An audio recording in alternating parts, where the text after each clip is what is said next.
बहुत ही कमाल की बात कही है कि हम सब इतने गरीब हैं कि हमारी सांसें भी हमारी अपनी नहीं है, और हम सब इतने अमीर हैं कि वो जो तीनों लोगों का देह है वो भी हमारा अपना है।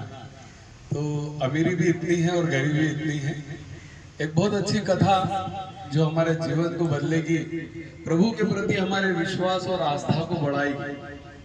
एक कथा है हमारे संत की, एक महात्मा की, जो रोज सुबह जल्दी 4 बजे उठ जाया करते थे, अपनी नित्य प्रतिदिन भजन सत्संग करते, भगवान को याद करते, उनका सुमिरन करते, नित्य अपना कर्म करते, आश्रम जाते, बच्चों को पढ़ाते, समझाते, सिखाते, और जो भी कोई आदमी मिल जाता जिसको लगता है कि उसकी मदद करना चाहिए उसकी मदद करते, और अपना जीवन एक अच्छे से, किसी के दूसरे कोई पड़पज में नहीं पड़ते, अपना जीवन मस्ती में, मौज मस्ती में इस तरह गुजारते रहते, आनंद के साथ। मौका मिलता है भजन सत्संग करते हैं, भगवान को याद करते हैं, और अपना जीवन बहुत अच्छे से गुजार रहे होते हैं।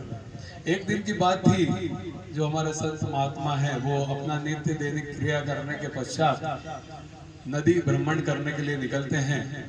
नदी भ्रमण करने जाते हैं तो देखते हैं कि एक व्यक्ति एक पुस्तक लेकर वहां खड़ा होता है। तो उस संत का ध्यान उस देवदूत पे पड़ता है। चूंकि ये बहुत पहुंचे हुए संत और बहुत पहुंचे हुए महात्मा रहते हैं, तो ये पहचान लेते हैं कि ये देवदूत है और ये भगवान का भेजा हुआ कोई दूत है। वो उसके पास जाते हैं, उसको प्रणाम करते हैं, तो बोलते हैं कि ये इस पुस्तक में क्या है देवदूत? तो देवदूत बोलते हैं कि इस पुस्तक में उन सबके नाम हैं जो भगवान से प्रेम करते हैं। तो बोले आपकी आज्ञा हो तो क्या मैं इस पुस्तक को देख सकता हूँ? बोले बिल्कुल, देखिए आप। संत महात्मा जो होते हैं वो पेज पलटा के देखते हैं, कई लोगों के नाम लिखे रहते हैं। संत वहां सोचते हैं कि यार मेरा भी नाम लिखा है कहीं, ढूंढते हैं, पेज पलटाते रहते हैं, पलटाते, इनका नाम नहीं मिलता है। आखिरी पेज तक पहुंच जाते हैं, इनका नाम नहीं मिलता है। किताब बंद करते हैं और उस देवदूत को देते हैं और उन्हें प्रणाम करते हैं। बोले आपको बहुत बहुत धन्यवाद कि आपने मुझे ये किताब को पढ़ने का अवसर दिया, और अपनी मौज मस्ती में भजन गाते हुए अपने आश्रम की ओर चले जाते हैं। दिन भर आनंद में रहते हैं, मुस्कुराते हैं, भगवान की भक्ति करते हैं, अपनी नित्य दैनिक क्रिया करते हैं। अगले दिन सुबह वापिस से नदी भ्रमण के लिए जाते हैं। वो देवदूत वहीं खड़ा हुआ मिलता है उनको, वापिस उसके हाथ में पुस्तक होती है।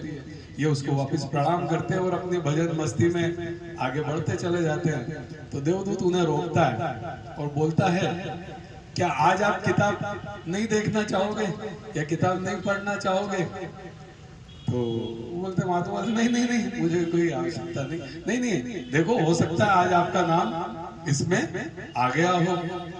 ठीक है, महात्मा कहते हैं ठीक है, आप बोल रहे हैं तो देख लेता हूँ। उनसे पुस्तक लेते हैं और पहला ही पेज खोलते हैं तो पहले ही पेज पे पहला ही नाम उनका ही होता है, इन संत का, इन महात्मा का लिखा होता है। तो संत महात्मा कहते हैं कि आपके भगवान के पास भी 2-2 डायरी है, 2-2 पुस्तक है। कल तो मेरा नाम नहीं था और आज पहले ही पेज पे मेरा पहला नाम।